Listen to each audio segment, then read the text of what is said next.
Wow, that was a rough landing. All right, here we go. Welcome back to Comic Book Nation, the only show that does it all for geek culture and the official podcast of comicbook.com. I am your host, Kofi Outlaw, with my co-hosts, Matthew Aguilar and Janelle Wheeler. What's up, people? Hello, hello. Good morning. All right, today we have to do some cleanup from the last episode of The Penguin.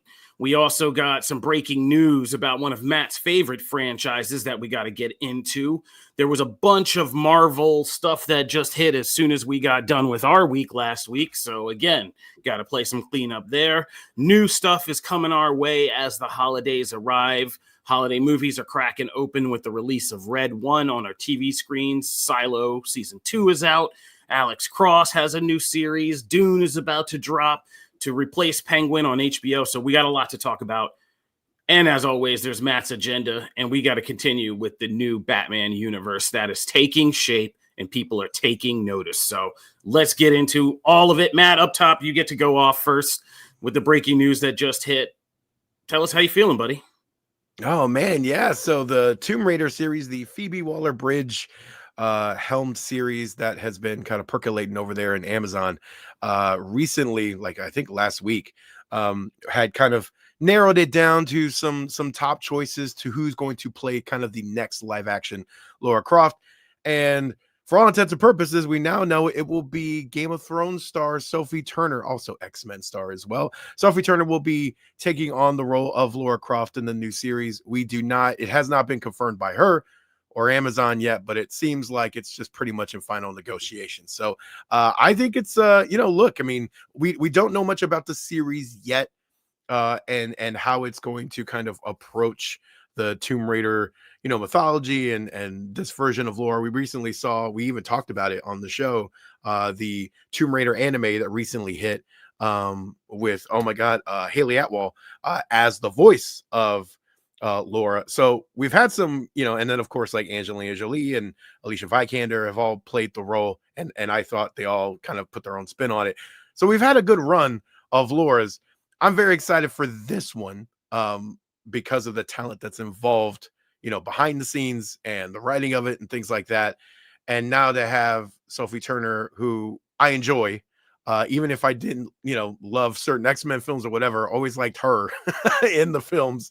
So I'm excited for this. I think she's probably going to do a knockout job. To me, really, honestly, none of the Lauras the people who have played Laura have like let me down yet. It's my issues with like Tomb Raider in live action have never been the star, right? It's never been like, oh, I can't see that person as Laura or whatever. It's always been a bunch of other things. So I'm excited to see what she can bring to it. Okay, we got a couple things to address. Important matters off the top. First of all, Matt, how you feeling, buddy? Oh man, I sound better than I did than I have earlier this week. I lost my voice pretty much completely earlier this week, so I sound better now. You're just raging at a concert or something, screaming over the music.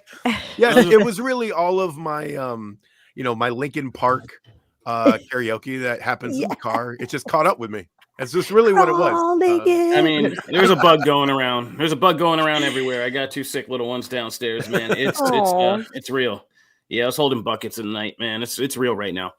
So, that was the first important matter. And the second one is a public service announcement. Yeah, we're not going to get into the new Dawn to Dawn episode.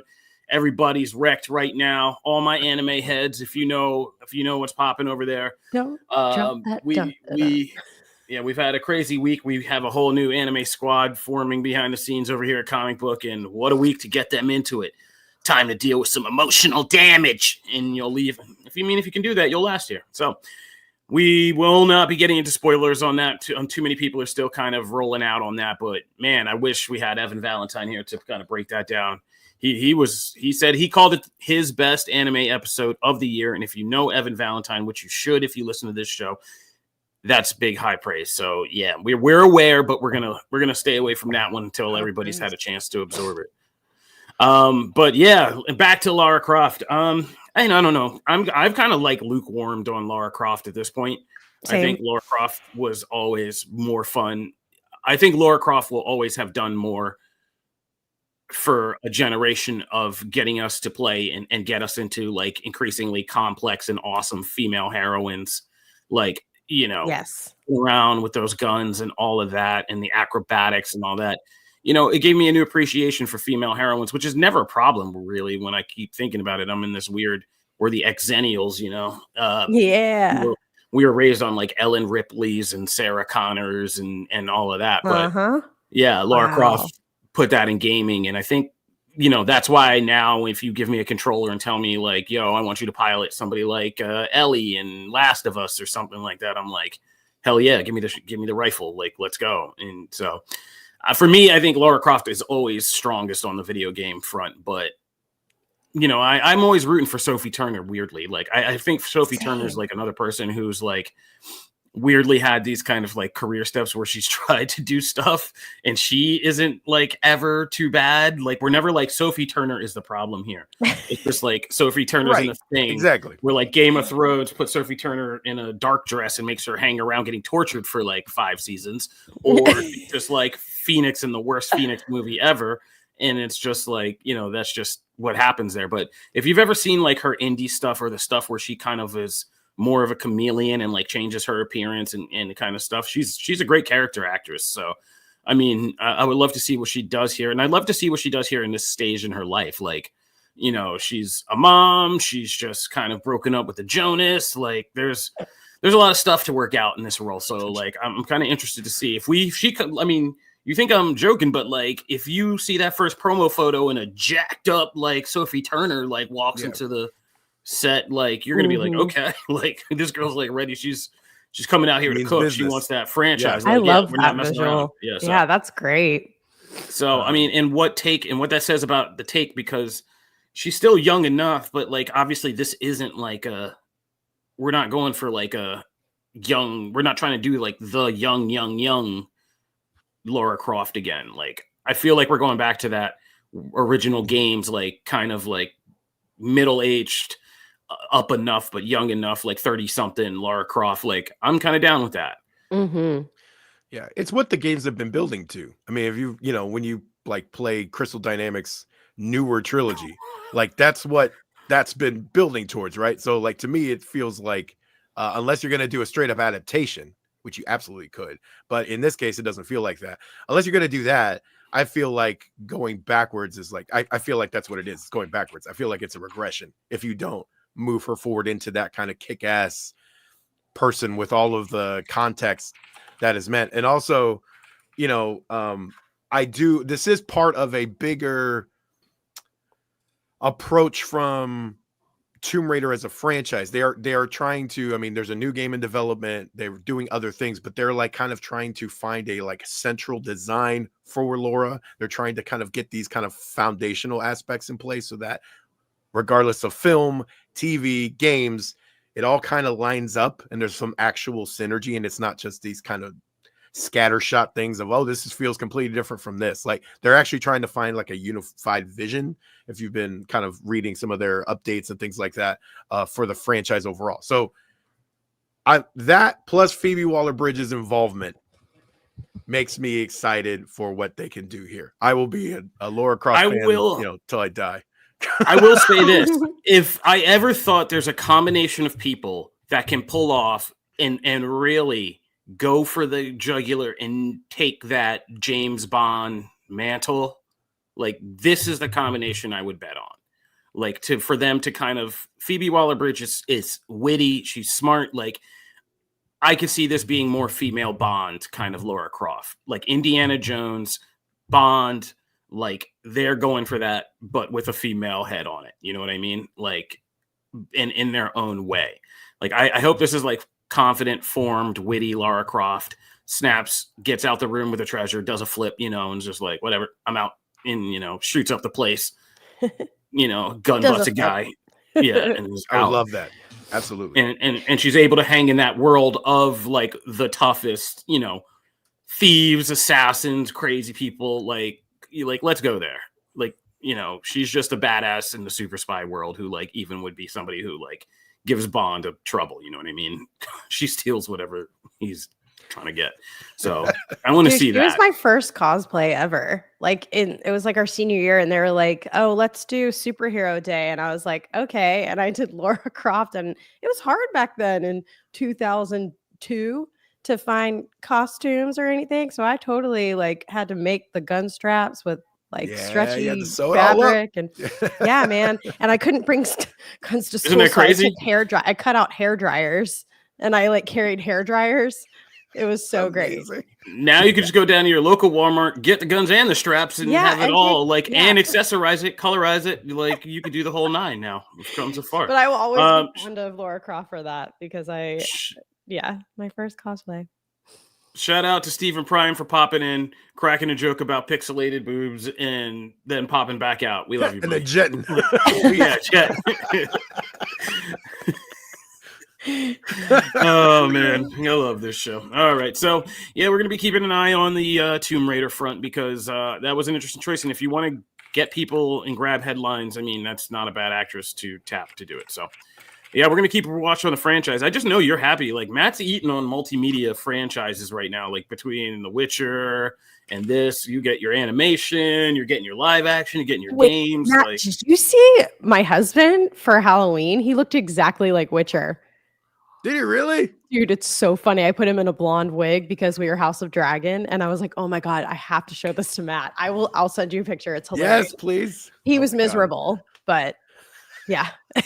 He's like, "I cannot believe I'm wearing a wig. Do not post this." I was like, He was a great Damien. He was a great Damien Targaryen. Yeah. That was great. Who doubles as Geralt in his off time. You know, he looked more like Geralt, in my opinion. Yeah. Oh man. But maybe I'm just more attracted to Geralt.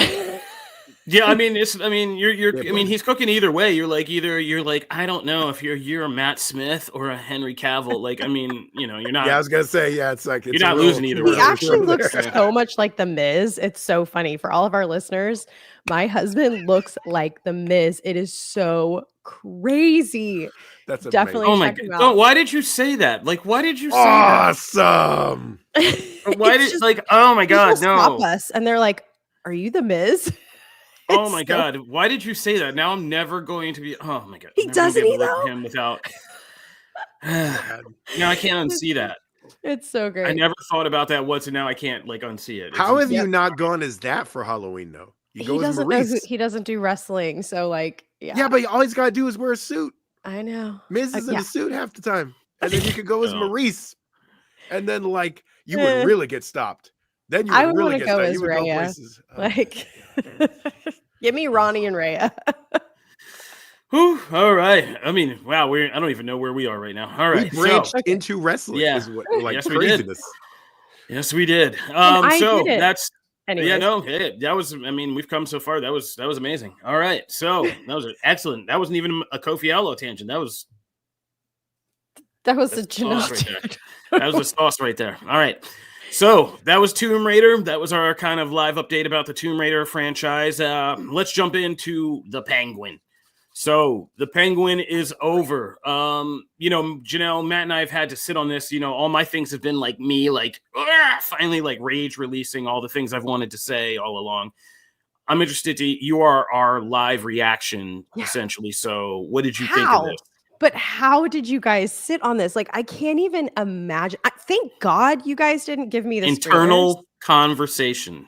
Yes, because if I had that information, I know I would have messed up somewhere. I know you said you messed up, but no one caught it. Like this show has me worried for Dune, truly, because this show has become so incredibly like easy to follow, and like easy to digest, but also like very heavy, well acted, like incredibly written. Like this last episode, Bo just tied everything together on top. Like, I feel like we all know that, like, the Penguin was not going to die because, he's our villain and we know where we're going from here. But the way that they wrapped up this entire storyline and kind of like set him up as like the Penguin we kind of know from all the other appearances we've had from the Penguin is just crazy. Like, they've done such a stellar job. Are we spoiling? Yeah, it's almost okay. Yeah, we're good. I am just devastated that we lost our little sidekick. I was completely shocked, and I will tell you the truth. I had to fast forward through that because it was just killing my soul. Like I just couldn't watch it. It hurt. It oh my God, that show was so savage. It's Oh like man.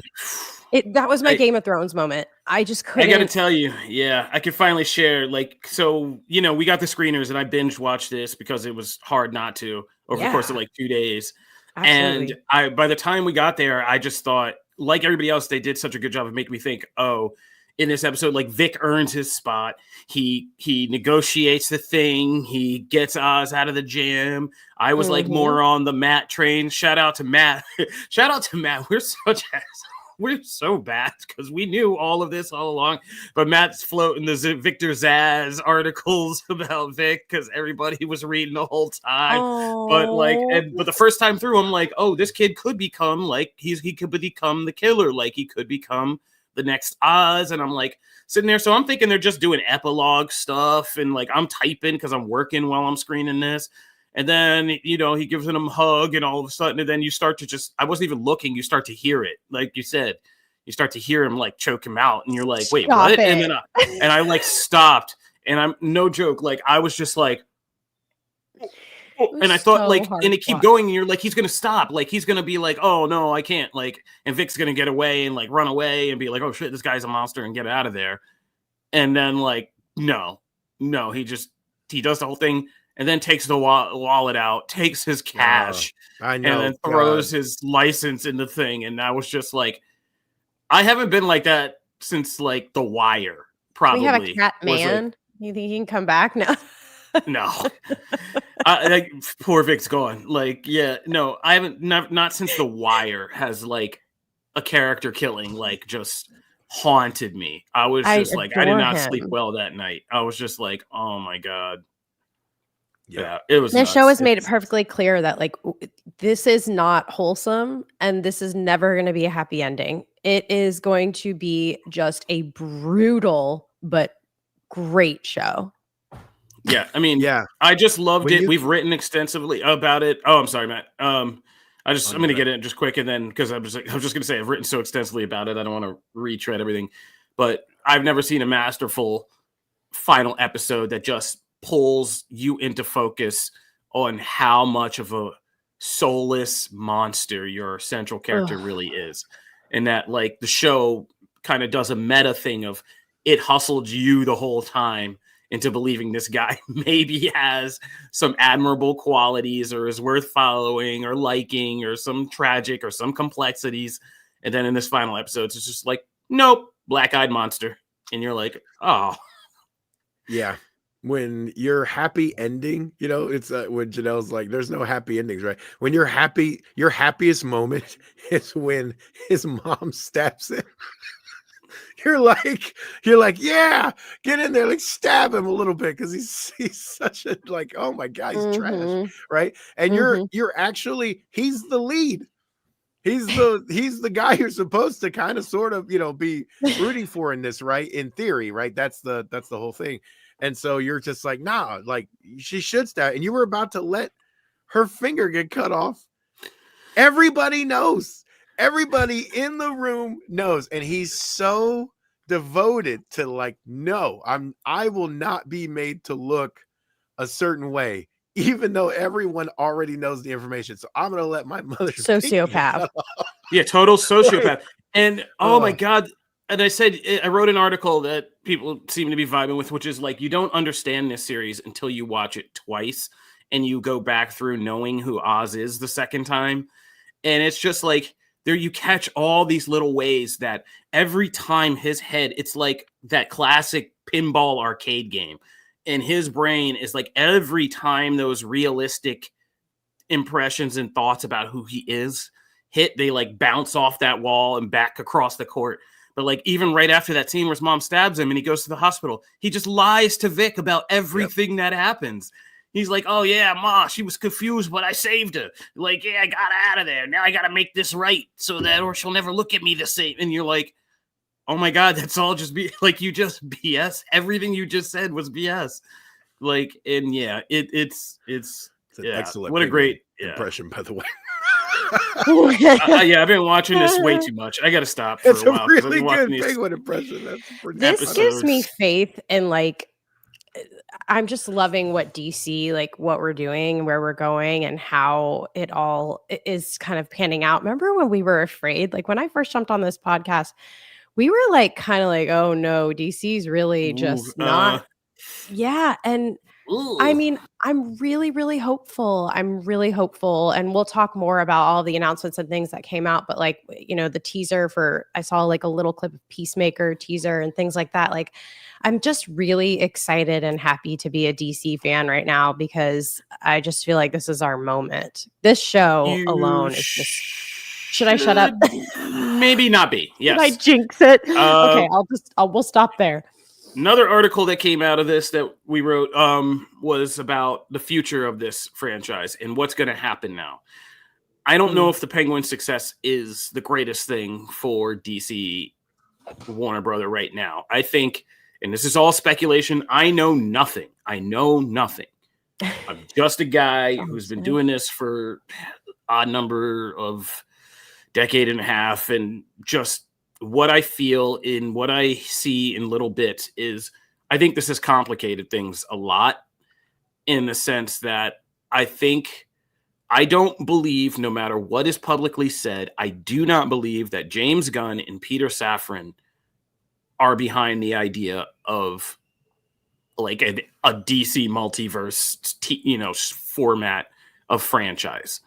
I don't believe that. I think that their underlying and in their heart approach is, unless there's like properties they're doing out, like licensing, like, Caped Crusaders, stuff like that.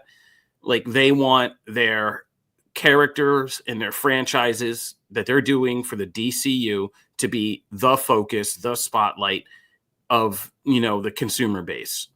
I don't think they necessarily want two Batmen running around at the same time, unless they can use it to certain kind of advantages. And so I think they would have liked to maybe get out of this Batman thing after this next film. But now Penguin has kind of opened the door in a lane to this and kind of cemented this universe in a way that makes it difficult, because it may have been a slow burn start because the Batman made good money. It didn't kill it at the box office. But it was also like a 3-hour film noir movie. But this has now kind of crushed it, could win a bunch of Emmys, and now is making people retroactively go back and be like, okay, this new Batman franchise, I'm cooking with, like, it's cooking, I'm with it.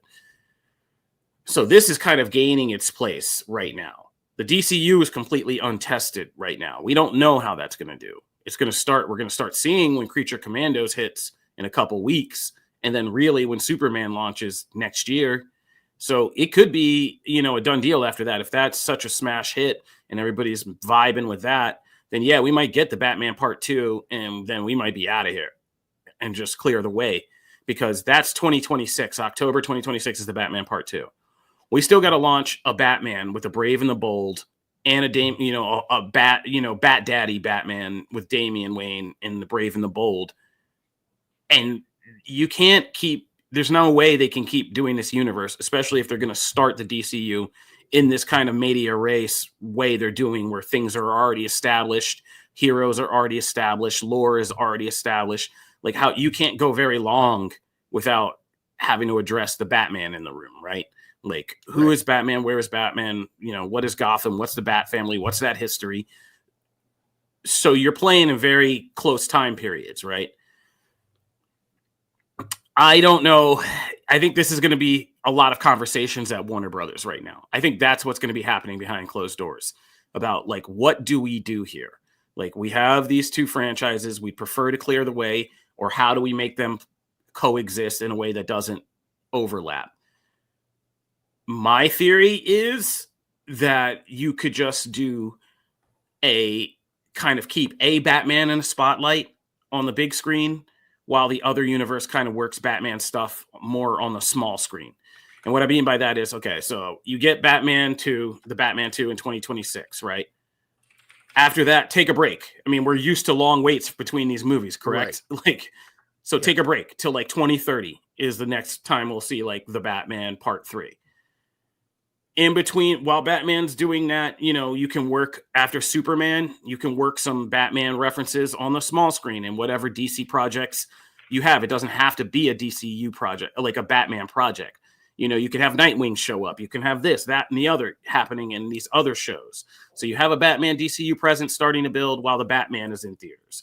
Batman's out of theaters. Now you can start to shift, and within 2027, 2028, we get the Brave and the Bold, right? While you're doing that, and the Brave and the Bold is having its time, and we're getting this version of Batman, maybe on the small screen, you have another one of those spin-off TV series like the Penguin from the Batman universe, like, you know, 2028, 2029. So you're filling that gap. And then again, by the time we're back to 2030, the Brave and the Bold has had its day. We're in production on a sequel. We're doing something. 2030 comes around, the Batman 3. You see what I'm saying? You can kind of space these out. And so that there's a Batman, but they don't really step on each other because there's enough space between them, essentially. And I mean, that's my preference because I like what Reeves is doing. I don't want to lose that, but I also get we do need to build a whole Marvel style franchise out. Like if there is a significant problem with that approach, behind the scenes, then I think it's already flawed in thinking. I don't understand that. Because that was the whole. They should have been leaning in from the beginning. Like, to me, that's a misaligned priorities a little bit. You already came in knowing this. It's not like the stuff magically showed up. You came in taking over DC with this already in play. You knew it was happening. So if you did not plan for that already, to me, that doesn't check. Like that's either an oversight, a really huge oversight, and that's on you, or then not being able to look at what's in front of you and go, okay, what can we do with this that's compelling? I don't think ultimately, and Joker proved this. Okay, we had this argument way back in season 1 of this thing of, I do not think it matters when you have overlapping things as long as they are good. When they are good and people like them, no one cares. No one cared that there's multiple Jokers. They only cared because one was good and one was bad. That's the only reason they cared. If both had been great, they wouldn't have given 2 Fs. No one cares. So it's not hard, especially in this day and age of multiversal stuff and people just being able to. Have you talked to someone who's like a longtime MCU person now who didn't start out like from the books and already kind of a geek? They have no problem rattling off who's from what world and, oh, this thing is here and Thanos came in and what. They have no problem with that because it's old hat now. Like, it just is. So I think very much, and Brywood brought up, right? But Black Label, all that stuff, Elseworlds, there's so many ways to deal with this, to have your cake and eat it too. But you have to plan. And I agree. Like the way Kofi's laying it out, I think is the best scenario to plan it out and lay it out to where they don't cannibalize each other in the moment, right? You don't want 2 back-to-back Batman movies in a year to take you from the thing. I had one caveat on that. They may need to. Because you may need the Batman 2026 and the Brave and the Bold 2027, because think about what Marvel is going to be doing at that time.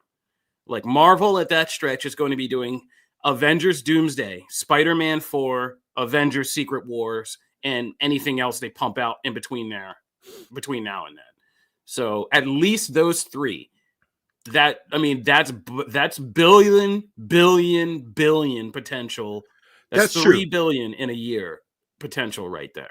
Yeah. So, and if it's a one-off like that, also too, those are 2 different, like, it would be different if like we had 2 Batman origin stories in a year. That's not what this is. They're very different Batman films. One's already established and the other one is being established with, Damien in tow and all this other stuff. Like they're not nearly the same movie.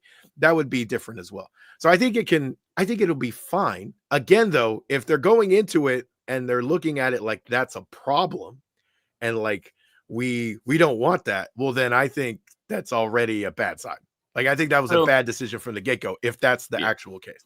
For the record, let's be clear, because I did put this in an article. Like, James Gunn has said his official standing is, nah, we're good. We can make stuff work. Like, if it's good and we can make it work, like, yeah, we'll put it out. We'll have 2 Batman. We'll do this. We'll do that. So that's his official statement on all that.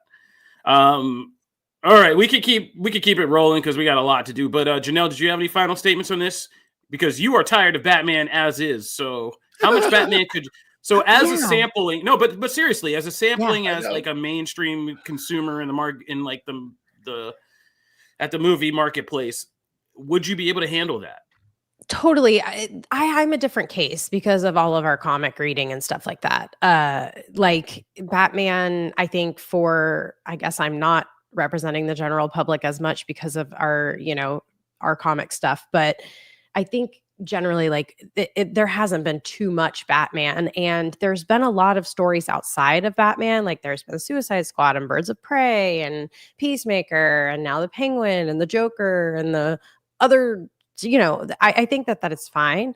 I'm just glad that we're exploring some underrated characters. Like, for example, I've never cared about Penguin. I'd never ever care. Like, I'm like least favorite villain. Just like, shut up. I don't even want to see this. Like, and now I'm like, oh dang, like, can we get some more series or movies about these other villains and or heroes or whatever? Like, Harley Quinn and Poison Ivy, like in the animated series is wild too. It's amazing. So I think we need it. I think you already know my motto. What's my motto? More content. More content. Man, you think like people like Scarecrow or Mr. Freeze are feeling slighted? I mean, some of these Batman villains have been like, them. Everybody's been getting a taste. Catwoman's had a movie, Joker's had multiple movies. Like, yeah, it's crazy. Riddler's had multiple appearances in movies. Yeah, we got multiple versions. Joker's gonna have a timeout for a while after this. Like, I think which is kind of a bummer, but I feel like Joker's done for a while. Oh yeah, that last movie didn't do anybody any favors. They purposely they stuck a shiv quite literally in the Joker. So yeah, all right. But that's the Penguin. It's excellent. If you haven't seen it, go see it. Because one of the best TV shows of the year. I can't believe there's been a year where we got Shogun and Penguin. Both are excellent. Yeah. Go check that out. Yeah, it's been a crazy year, man. We've had some good and TV. Deadpool Wolverine. God, which just came out on streaming. Yeah, on streaming. Yeah, I meant to message you guys. So good. Yeah, we could have a quick chat. But we can fold that if anybody wants to talk about it in the next section. Let's take a quick break. And when we come back, we're going to do the second half of the show. We got a lot of Marvel stuff to talk about. So let's get to it.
All right, Janelle Wheeler, you are our guide. Oh man, Marvel guys, Cinematic there's a lot. Universe. Yes. Oh yeah, we got off the air last week, and then Kevin Feige decided to have a bunch of word vomit. So let's go for it. Seriously. Okay, so we'll just I'm just gonna list stuff down, and you guys kind of give me your thoughts and reacts. How about that? So Yeah. first up is Denzel is going to be in Black Panther 3. There was an awesome interview, an article where he talked about how he is kind of working on his way out of filming a lot of things. Like he's thinking about retirement, and the only things that he really wants to work on are things that he's very excited about or have like a unique perspective, point of view. It's about the directors for him, and I respect it. He's at a point in his life and his career where he doesn't need the movies need him. So one of the things that he teased was being in Black Panther 3, which I think is incredibly exciting and great. And what do you guys think about this? Yes. I'm looking. I mean, that's really all. To be honest, that's the best answer. I mean, yes. I mean, sign me up. Yeah. I mean, the blackest franchise out here, and no Denzel is crazy. So yeah, let's do it. Let's go. Absolutely. It's just about we have an excellent article written by one of our new team members about who he could be playing. A lot of good guesses in there. Yes. Yes. My favorite is not the first Black Panther, but the real famous one who really kind of cemented things. I forget his name, but yes. So yes, this is kind of like a no-brainer to me, and I feel like it was something that I didn't really think about until it was announced, and now I'm like, duh, like why the heck wasn't he already here? That's duh. And outside of being a comic book movie fan, just like Coogler as a cinema lover, this Coogler working with Denzel is yes. So yes. I mean, but there are some crazy picks in here. One of our guys said Moreland, and I'm like, oh boy, that'd be crazy. If you want to do multiple franchise, Bashanga. Yes, Bashanga, the first king, was a good one. And somebody else said Blue Marvel, an older Blue Marvel would be awesome too. So yes, all these things are great. But whatever Denzel is going to play, he's going to kill it. So excited to see and hear more about that. All right, when we go on to the next one. Okay, so D+ 2025, the trailer dropped. A lot of stuff is going on. I had to ask myself, wait, what's happening? Because I guess this was like a joint thing with Disney and Star Wars stuff. So at first it kind of caught me off guard. I didn't understand why Handmaid's Tale and the bear and all of that. And then obviously it made sense. The standouts for me, our Star Wars stuff. Both of the Star Wars little snips that I saw seemed really good with Andor and then Skeleton Crew. Those were the things that I was most excited about. I never even thought about Skeleton Crew until I saw these little clips and I went, okay, I'm excited about it. It's gonna be something unique and I'm really happy to see that. Hulu stuff. Handmaid's Tale is the worst, best show ever. It's legit my nightmare and it's awful, but it's so freaking good. And I don't want to watch it, but I have to. What are you guys thinking? I mean, you know me, Alien Earth by Noah Hawley is going to be crazy. The guy who did Fargo and Legion, none of his shows are ever how you think they're going to be. So I'm super curious what that is. And the Fox execs have been talking. We're seeing Ironheart and Daredevil Born Again. Obviously, Daredevil's a big deal for that. And Ironheart looks pretty dope. We need to get back into Iron Man lore in the MCU. I think it's a big part of what's been missing. My son still watches those 3 movies like crazy. So we need and he's bothering me about Armor Wars now. That's the part we're at. So seeing Ironheart, getting Armor Wars, getting that whole Tony Stark legacy side up is going to be important. Andor, of course, we are team Andor here. We rode hard for Andor when it first came out on this show. So yeah, I mean, it's Disney putting in a flex. They got a lot, shout out to our ex-podcast teammate, Liam Crowley, for the Percy Jackson season 2. Oh, yeah. I need to catch up on Percy Jackson. I'm excited about that, too. Yep.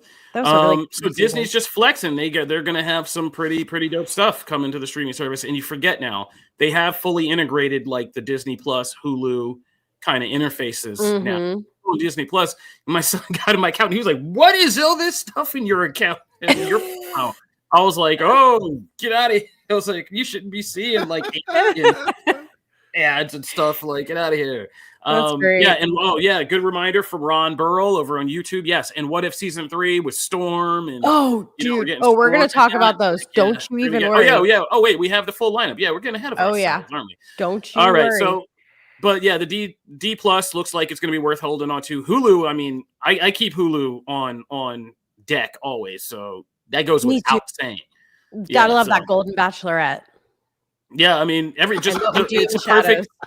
Hulu is for me the perfect mix of licensed material, but also a collection of content from everything I watch. Right? Yeah, like FX networks, like ABC stuff like that, like all of that stuff I watch. So it's just everything where I need. I'm actually interested in Chad Powers too. I did some research on that. I was like, "What is this?" Like, I don't. And it was all based off of a prank that was pulled one time, and then they were like, "Oh, let's make a show about it." Well, Glenn Powell isn't missing like right now. Dude is like not only being a Tom Cruise, next gen, he's also like writing and doing a lot of these things behind the scenes. So, yeah, I mean, he hasn't missed that Hitman movie with him, like on Netflix did real well. Love like Hitman. Twisters, who thought Twisters would be a hit, like so he's killing it. So keep going, man. All right, let's get back deep cuts into the MCU. We got some big trailers. Like we said, What If was brought up, but for me, my favorite trailers were obviously Captain America, Brave New World, and Thunderbolts. Thunderbolts is so baller. Yeah, but Captain America, Brave New World has me sitting up and taking notice. Like, I'm loving. Too close to home for me right now. Oh, it's like is it political? It's just really like serious and political, and I'm like, I'm done with the serious political stuff for a minute.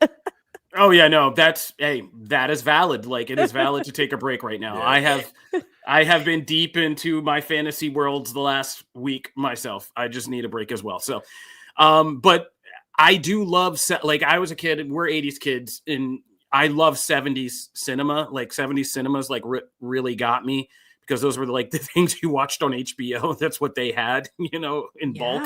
So like, the French Connection, all that stuff. Yeah. Like, I'm a big fan of those gritty 70s things. And as weird as it is now, like, this is going to be an interesting movie to be released right now this in February. So 2025 is going to be an interesting time for this movie.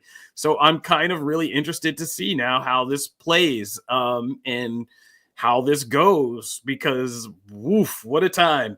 I have a Red Hulk question for our experts here. So like in comments, I'm seeing lots of people saying like, they're making correlations to certain things, and like Red Hulk. Is Red Hulk is that the villain?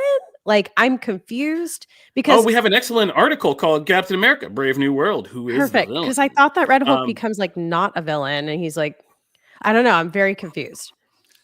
No, so that's what it is. It's kind of going to be about, essentially, this is going to be, in the simplest terms, Marvel political terms, is going to be mastermind who has own agenda, pitting factions of the world against each other in this heated divisiveness, possibly being responsible for stoking this in various micro and macro ways over a long period of time. And it's the leader. It'll be Samuel Stearns, the leader. That's who's on the phone with him. They make it seem like it's Giancarlo Esposito's character, but it's actually two different voices, and one of them is the leader. And he says somebody's been pulling the strings. So I think this is going to be about how they're going to pretty much do like a storyline where the leader got transformed at the end of Incredible Hulk, probably got pretty messed up from all his powers and intellect, overwhelmed for a while, got his stuff together, decided the world was a mess, and started working things probably post-blip, if I would have to guess, because plans got interrupted when everybody got killed. But post-blip came back and was like, yeah, we're going to do some stuff with the world now, and started just kind of and pitting, because, the lines, the dividing line in the screen, there's all these things, like if you've ever been to film school, like are pretty obvious things, like who's driving this line between people in the world, what's making these factions. And we're going to find out then it's this nefarious person who's doing this for their own kind of sociopathic, narcissistic ego reasons as a villain, and is doing that. And Red Hulk, yes, I mean, obvious metaphor. He was born in a time when that was like some kind of crazy obvious metaphor. Very different time many years ago, but now here we are again. And like I said, but still apt. But still somehow still working. Yeah, topical. So yeah, and so like and then it'll be kind of like, oh, we should all keep love each other and keep our eyes on each other and not let these crazy nefarious people divide us. So I think that's what we're getting. I was already excited for this movie, right? Like, this is one of the ones I've been looking forward to. I'm also a big fan of Sam as Cap in the comics. Like, they do some really great stuff with him. This trailer is one of my favorite trailers of the year. Wow. It is a fantastic trailer. I watched that thing twice through, and I was pumped. I was like, okay, this needs to get here tomorrow. Like, I need to watch this. This is everything that this is leaning into and showcasing everything that I love about Winter Soldier. Winter Soldier is still the best, bar none, MCU movie, period. To me, right? That's my opinion. But I'm saying I'm not the only one that feels that, number one. But also, like, that is the best movie. Still holds up. I'm still going back and watch it. And this looks like they took those ideas and went, all right, let's throw in some modern stuff. Let's figure out, let's go some far-reaching things. Let's bring in some. And then they really leaned into like Sam as Cat. Like, this is the showcase I wanted his show. It looks like the showcase I wanted the show to be, and it wasn't. And this is shaping up to be like easily one of my most anticipated movies of next year. Like, MCU, February 14th. We don't even have to wait that long. Like, this is coming, and it looks like the extra time was worth it. It looks polished. Like, scenes are already badass. Like the breaking the sound barrier. Wait for it, and then like that's such a great scene. And the cutting of the car with the just like having Sam and showcasing why he's different, and like how the Falcon part of it, like that scene with the missiles and the shield and flying through the last one, like the action in this already looks pretty badass. And so, and the acting, like, you just got a collection of just talented character actors.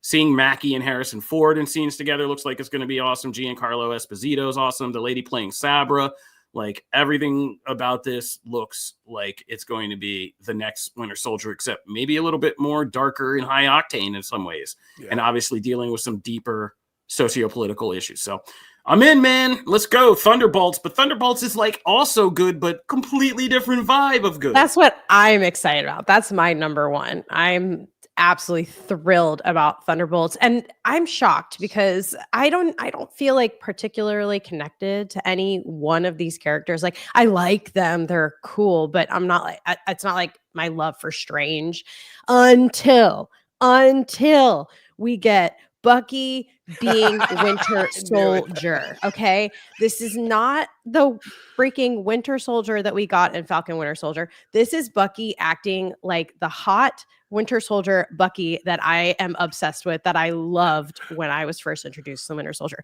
So if we keep that vibe, if we keep that Winter Soldier, that Bucky that we saw in this trailer throughout, I'm wrecked. Like, I'm so excited. I am back to my Winter Soldier love. Like, I'm just sold. So I can't tell you. When he catches up to them in the car, I thought I'm not joking. I literally thought, oh, Janelle's gonna like eat this up. I'm gonna be like screaming. Like, yeah. No, it's good. Like, this is what she wants so much. I can't believe how good this cast is together just in this trailer too. Like, the chemistry is wild. Like, it is just so good. And I can't believe I love this team up of people and characters. I'm shocked, really. And I'm surprised, but just pleasantly. Very excited about this one. Was if anyone knows Seamus in WWE. He always talking about matches, right? He's like putting on great matches back to back, and he has this trademark thing where he's like banger after banger, and he just does it. Yes. I watched these trailers back to back, so I hadn't seen Cap yet. When Thunderbolts hit, I went, oh, so I watched Cap first, had my mind blown, and then I watched Thunderbolts right after, and I went, man, if that isn't the best 1-2 punch of trailers, that because they both hit and they both look great. I mean, Julia Louis-Dreyfus, like, oh my god, like she brings so much to that. I'm so excited to actually see her interact with these people. But like Yelena Belova for life, and I already love that character. Yeah. I stand for that character, right? I'll throw out that terminology, right? I love that character. To see her in this and them interact and everything, even that scene, which is great, which is her on the phone. Man, this looks like I feel like I've been down on Marvel for a bit. And I'm not just because I'm like negative towards Marvel or anything. I want Marvel to be awesome. But these are the first trailers, like back-to-back trailers in a minute, where it's been like, oh, okay, reminding me of why I love, this and why I love the MCU. So hell of a trailer. Yeah, I mean, go back and listen to our post-Endgame conversations from season 1. I mean, I know, and I distinctly said, because first of all, you started an avalanche with this banger after banger. I saw. Like, oh my god! And then, but as a Distance Nerding podcast, shout out to the Distance Nerding podcast, says over there on YouTube, after Endgame, I was very animate about my belief that they needed to have a very multi-pronged kind of MCU approach going forward into Phase 4. Like, you needed grounded, earthbound stuff as well as cosmic stuff. You needed to give people both. And they kind of went away with that from when we started doing, the multiverse saga, because even things that were on the ground also had to do with, like, even Black Panther became about, which was fantastical enough, was about neighbor and undersea people, and then different realities and, all this stuff. So we're finally getting back to some like good, hard-boiled, grounded MCU action. This is all spy espionage kind of with superhero flair. And I think it's refreshing to people. Like, it's enough comic book heightened reality and fun, but like still grounded enough to be like a movie experience we can buy with like chase scenes and sets and action that we're kind of like thrilled by. That's not just all CGI. So I think it's something we've sorely needed. And like you said, great 1-2 punch of, and I think it's just kind of like the Bob Iger, like these feel like movies. Not once did I look at either of these and be like, this looks like a longer Disney Plus show. Like, to me, like these feel like movies, like movies I want to go out and sit and see. And I know I'm going to be there for both of these. So good job. Also, I mean, now that we're talking about shows, should we what if trailer came out as well? I was really impressed with it, but I am a What If fan. I've always liked this from the jump. I'm actually bummed that this is the final season. I didn't realize that this was going to be the last season until I watched this trailer, and I went, dang it, because there's still so many stories to tell, in my opinion. But I'm very excited about it. And I just want to say, like, Yondu. They show Yondu a few, like, once in there, and I lost my mind because anything that has Yondu in it. My dog is named Yondu, by the way. I get very excited. So to see him made me pumped. What did you guys think? Howard the Duck and Darcy is something funny. I just want to say. Yeah. No, this looks like I've been high on What If. I've said good things about it since the beginning. I never thought it was bad. I didn't think, the animation got used to real quick, and I like it. I saw like my kid really get into it and be super into it. And I was just like, okay, this has value as a thing, it lets him experience different kinds of Marvel stories to learn. It's a good primer for kids to learn that comic books change stuff all the time. So like you have to learn a lot of lore, but there's a good, and they're hitting a lot of familiar. There's a Western, there's a martial arts Western, there's a Power Ranger Voltron type deal for Matt. Like there's all kinds of fun stuff in this one. So plus big Easter eggs like Storm coming through as goddess of fire. So that was crazy. That's a great moment. That's a great look. That's a great moment because it's Storm Thor. Yeah, because it's Storm Thor. I don't want to yuck anyone else's yum, so I'm just like, I'm glad everyone else is digging the show. I mean, that wasn't my only... my moment was the Yondu moment, but that's fine. Matt's glad for these little things flashing across the streams. 8 episodes left. But one also, like, final watch. I wasn't sad. Not Witcher, Watcher thing is interesting. Oh my gosh. I'm sorry, what was that, Janelle? The multiple Watcher thing, I'm just really curious about. No, it feels like I feel like this one's going to be significant. Like, I think they're going to end this with significance of this actually matters to the multiverse saga, and here's how. Mm-hmm. And so I think that'll be interesting to see. So yeah. I'm not down on that. But all right. Well, let's just quickly run through some news bits because Scarlet Witch coming back. We're going to speed through this next part of the show. Yeah. Feige was talking about how he said one thing when it came to Scarlet Witch. He said, we're excited. That's the bottom line. We're excited to, see with, when and how she comes back into the MCU. He didn't even say that. He just said when and how and excited. So I think we can all say, kind of understand that she will return at some point. They made a point during Agatha All Along to say gone instead of dead. So they kept referencing her as gone and not dead, which is a very exciting thing to take into account. Kofi, why don't you take the Miles Morales? Kevin Feige also said half of something about Miles Morales, which is that Miles Morales will return in Beyond the Spider-Verse, and after that, he hopes to get him in the MCU. So it sounds live like action. Yeah, live action. So it sounds like, what we all speculated will happen, like the Spider-Verse trilogy will end.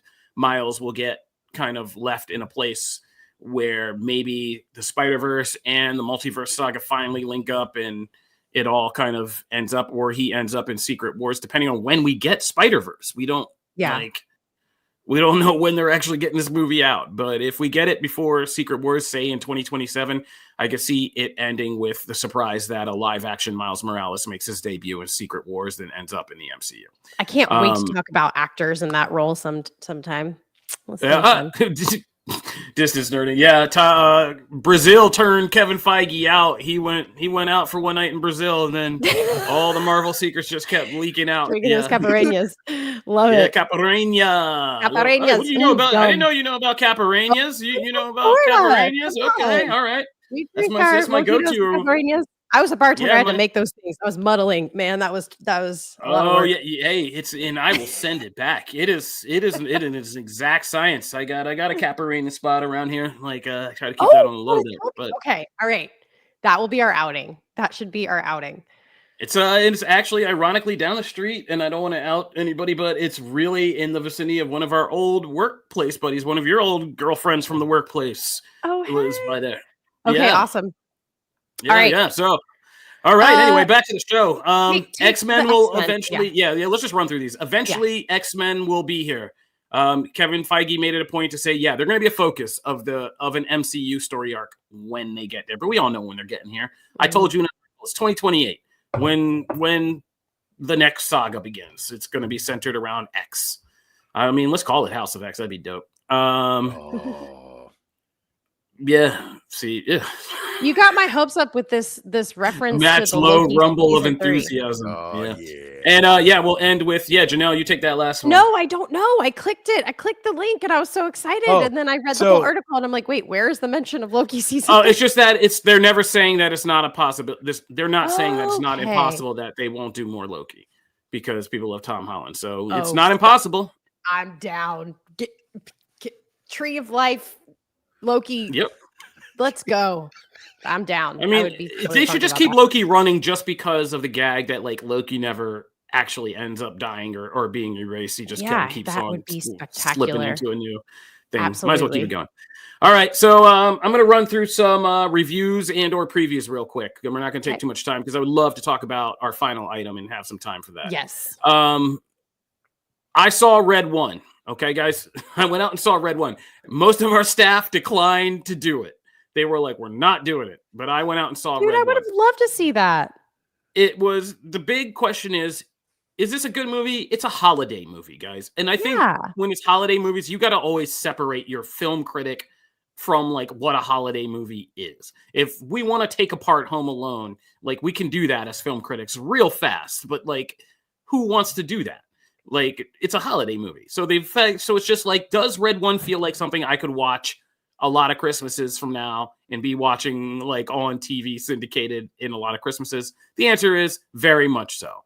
It's The Rock and Chris Evans doing kind of a charming, kind of a little bit PG-13, little bit teenage kind of aiming Christmas story with action bits and a lot of mythology. They're basically making a dark universe for mythical and holiday creatures and stuff like that. And so there's a bunch of lore, there's a bunch of action, there's a bunch of comedy. It was pleasantly kind of fun and surprising. I thought it was like, it's stupid.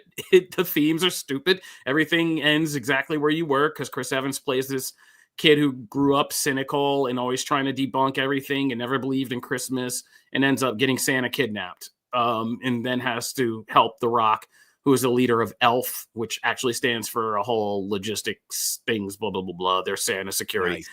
Nice. But it's a fun spin on Christmas lore, right? So how Santa is, how he operates. There's even an awesome ending sequence that, it's not a spoiler to tell you that Santa doesn't die in this, guys. So there's a fun ending sequence about like how Santa delivers presents and how that actually happens and all that. And it's hilarious. J.K. Simmons is great. And like I said, the lore is fun. How he can make toys come to life or shrinks or make certain toys real. There's also things about traveling through toy stores as portals and like all that stuff is cute and kind of fun. So it's a fun holiday movie. The Krampus stuff. I didn't watch any trailers. Check it out for sure. Yeah, I didn't watch any trailers for this, but the Krampus stuff, the other mythical characters that appear in the lore from Christmases, from all different Christmas things all over the world that they pull together. It's interesting. So this is not a bad. It's a dumb, fun holiday movie, and I will be watching it with my son probably for quite a few Christmases until he gets tired of me. So he had me at polar bear, giant, awesome polar bear guy. Oh, that character is awesome. He only appears every now and again in the movie, but it's always awesome when he does because he's just the muscle they bring in to scare people, and so he just like comes in to like bear out on people, and it's great. And he's like one of The Rock's best friends at the place. So, and it's like Dwayne The Rock Johnson and Chris Evans have like a fun banter. They're fun on screen together, just kind of messing with each other the whole time. And yes, it is as fun as Jingle All the Way. I would put it in a Jingle. There's a Jingle All the Way vibe to this. Yes. This is very much has that Schwarzenegger Sinbad kind of vibe to it. And that kind of like cheesy fun, which like, everyone again, not a great movie when it came out, but now has built up a cult following, and I wonder most holiday movies, like, yeah, that's what it is. Like, people are like, this is a bad movie. Then across a couple Christmases, you're like, I'm gonna watch that again next Christmas, and this is one of those. So it's up there with like Rise of the Guardians. You know what I mean? Like one of those things that is just like of that movie. Again, takes all that fun lore from being a kid and growing up, and makes it into kind of a fun action movie. So there you go. Dune. Dune. So Dune Prophecy is Game of Thrones in, Dune many, many, many thousands of years before the birth of Paul Atreides. It's hitting HBO. All I'll say about it is I was very intrigued by the first thing. It's very much about the Ben Gesserit, about the sisterhood, about how it's formed, how they found their mission, and how they began to manipulate things to get, this chosen one. Lisan El Gaib, that they would eventually create through manipulation of houses, politics, breeding, genetics, all that stuff. The cast is excellent. The production is excellent. I think and I think even though it's so deep in lore and heavy, there's enough familiar stuff from the movies, plus that Game of Thrones feel to it. A lot of just conversations and things happening in rooms between conversations that I'm interested to see how people grab onto it. Equally interested to see, and I've started watching in fantastic premiere, is Silo Season 2 is here. Rebecca Ferguson is back. That opening, oh my God, just before the title sequence alone of the Season 2 premiere will haunt you and just be like, man, the show is so good for its production values and just giving us Rebecca Ferguson for like a bunch of time. So good on them for that. And Silo Season 2 is back on Apple. I also watched the first premiere because I've been up with sick little ones all night. I watched the first premiere episode of Cross on Prime. This is Aldous Hodge as Alex Cross. Prime has been killing it with this. There's an excellent cast here, and they do a good job. There's some of it that gets a little bit, they try to do kind of this 70s blaxploitation kind of drama thing. I don't necessarily love those bits as much, but the serial killer drama, the Alex Cross kind of procedural stuff, and the fact that it's Aldous Hodge is, I mean, it already kind of sells it. So it was, and Brywood, you're such a troll. Brywood's such a troll. Yes, Aldous Hodge is much better than Tyler Perry as Alex Cross. Nobody may be better as Morgan Freeman as an older Alex Cross, but as a younger Aldous Hodge is really, really good. And they kind of what they're doing and how they're setting up a multi-part seasonal storyline. It's not just about the killer in the one case. It's about a lot of stuff. And it's very much about Alex Cross. I think Amazon Prime is doing a good job of finding these Reachers shows, like these slow burn, easy production, kind of more in the Law and Order vibe with a darker edge kind of shows, and really putting them out there, and not a whole lot of fanfare, not like over crazy on the budgeting and the marketing. If you have a Fire Stick or get Amazon packages, you're forced to know about it. And that's about it. So and Alex Cross is out. So you got a lot to watch on streaming this weekend, guys. There's a lot, not just the Jake Paul fight and Tyson fight. There's a lot to watch. Some good stuff hitting. All right. Now let's get to the thing we all can talk about together. Oh, whoa. What was that shot? Oh boy. Let's cut that. Let's go to Absolute Batman. Let's get to Batman. That's all I can muster right now for my LA night. Absolute Batman #1, we pretty much, I feel like, universally raved about, loving how it reworked the mythology and just made this big, literally this big badass Batman character that's just like running through things like a freight train. And hey, guess what? He does more of that in Absolute Batman 2, but he does it in such a like the best kind of absurd. It's so amazing. I love this book. I love that we get this giant, and Kofi actually has a great comparison on Comic Book of the Batmobile and how this thing is just roaring to life, and it's just so big. It's massive. Everything is big in this book, and I love that. I mean, even there's scenes where and the artwork is fantastic throughout, but like there's a whole thing about the Batcave and how it connects, and the way that is all laid out, the way that Batman sends messages to the people he is hunting, to the people who are hunting him. There's that whole thing with a building. I just love that this book wears its epicness on its sleeve, and I just adore that about it. And we're also all in the midst of that getting more development from Bruce and Alfred. We get a lot of time here with Bruce's like childhood friends and the former villains, right, of Gotham. There's just so much being done in these books in a normal amount of real estate as far as like page count and stuff. So I'm continually impressed with Absolute Batman. Janelle, I mean, I know, look, I coming into this, right, Batman burnout, and we've talked about Batman, it feels like this entire show. But like, how are you feeling about this? I'm actually, I don't know. I guess I'm coming back around on Batman, but I don't feel as burnt out as I was. I think there was just things were getting a little too hectic and crazy for me. A couple, I don't know, I guess like a year back when we were reading just a ton of different types of Batman. But like when we're just doing one Batman comic that I'm following along weekly, it feels really nice. And I actually love this take. Like I really like this Batman. I like this like not privileged, like not rich Batman. And I really like the storyline where, you know, he didn't lose both of his parents. His mom is still here. It's very interesting. Like it's a really cool take. And I do like it week to week. I still am, like, obviously, I think the Superman and the Wonder Woman are more up my alley, but I'm digging this. This is actually really refreshing for me. Kofi, how you feeling? I was going to ask about if the rankings stayed the same. I was going to wait and throw that grenade in the room at the end. To see if everybody's rankings stayed the same this week. Okay. Yeah. I'm happy with my pick being the right pick of Batman as #1. No, I'm just joking. I just wanted to. I've been waiting so long to just troll. Love it. Like Sorry, I coughed. Yeah, no, I thought this was a good issue, and again, the deepening and it's doing for me what Ultimate Spider-Man did, which is keep things familiar but spin it in different kind of pathways, almost like that butterfly. I watched the Butterfly Effect. What a crazy movie. But like in that butterfly effect way where everybody ends up in a different place and kind of different structures.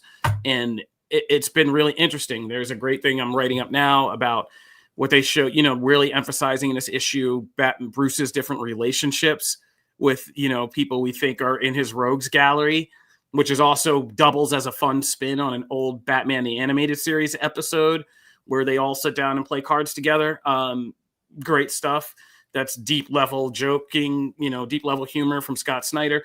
But this take on Bruce. And weirdly enough, the only criticism I have of this book is I feel like it is still doing a good job of showing us so much about this new Batman world, but keeping us somewhat at a distance from Bruce himself and who he is and what's going on in his head, which is, what you expect from Batman. But I'm interested to see.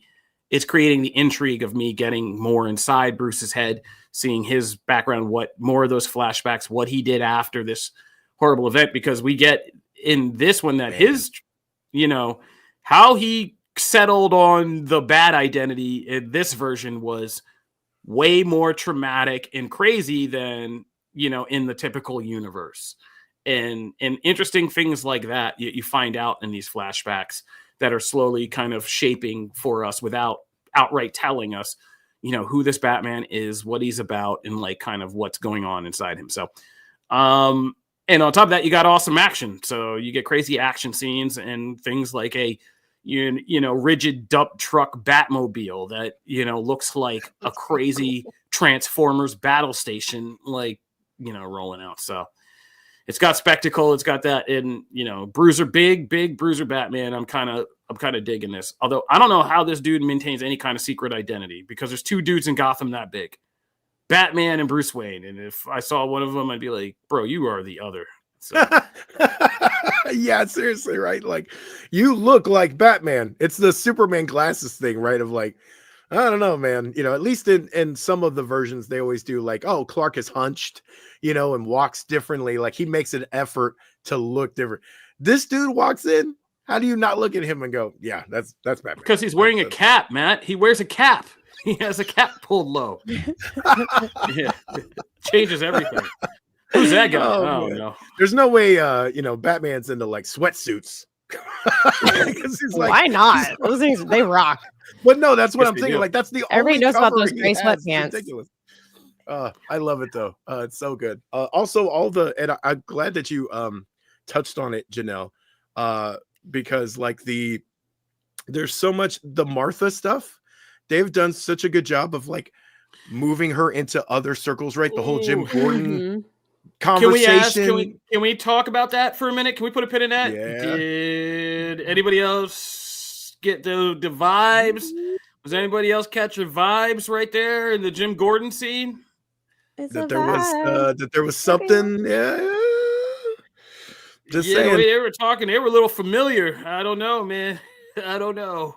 We'll see. Oh, Martha. We'll see. Martha. Oh man, yeah. I think Jim Gordon's been hitting. Or more appropriately, I think Martha's been hitting Jim Gordon. The way she was just kind of smoking that cigarette, just leaning up. She was like, "You all right, buddy?" All right, but yeah, that's crazy. Yeah, we're gonna go. I'm sorry, Janelle's got to go. I'm losing it at the end here. But Janelle's got to tap out. Thank you, Janelle, for joining us. Great episode, man. And yay, Marvel. Yeah. Marvel content. Yeah. Let's go. Yeah, it's coming back. But yeah, now that, we're not at a serious point, so you could drop off. We're just talking about if Martha Wayne and Commissioner Gordon are yeah, that's a perfect time doing the tango. Yeah. But I'll be in the comments. Thanks for watching, everybody. I'll see you next week. All right. That's my only last question for this whole entire show. Is that happening? And okay. I think it's there. And by the way, and we also have to, obviously get to those last 2 pages, because then, the whole thing. Oh man, Yeah, but there's so many things I'm like thinking of. Like, is Commissioner Gordon going to be kind of like a daddy to Bruce? Like, and is Barbara like? What does that mean for like Barbara and Bruce? Oh man, this is getting too complicated for me. Anyway, what's your question? No, mine was Selena Kyle, because that's been the Oh whole God, tease yeah. thing of like, hey, where's Shout out she to at? them. And they've been Yeah, playing that, and it's again, they're doing so much work within. I also love how Alfred is helping him, yeah, and they work that in right, but in the most, like, again, it's true to form in this scenario and this iteration of the characters, but he's making my job easier. I'm gonna then make his job a little easier. I'm gonna help him, and like the way he's talking about his commanders and stuff, and do I push them? All of that, there's just so much here that's done so well. I love though the moment. I might even write about this later. I love the moment when he realizes it's a bat.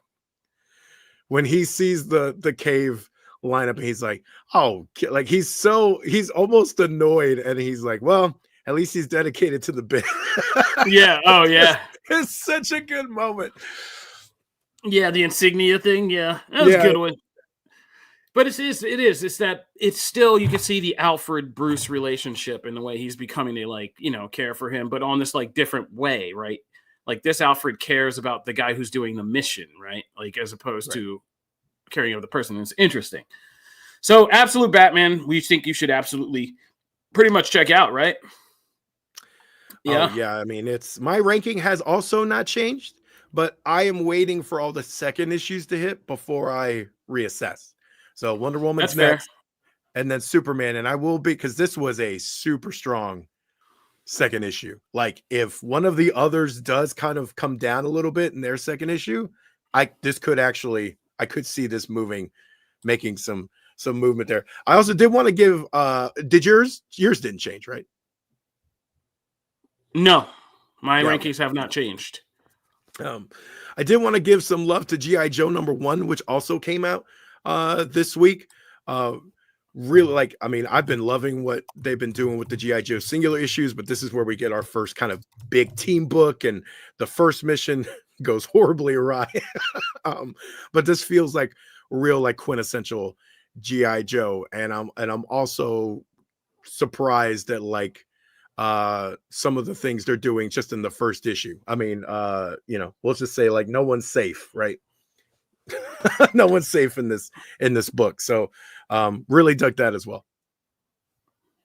All right. Well, I think we did it today. We're going to get out of here. We got a bunch of work to do. I got to crack into some things. Marvel and Disney just dropped their new release slate for next year. There's a bunch of dates. We now know when Ironheart is going to come out.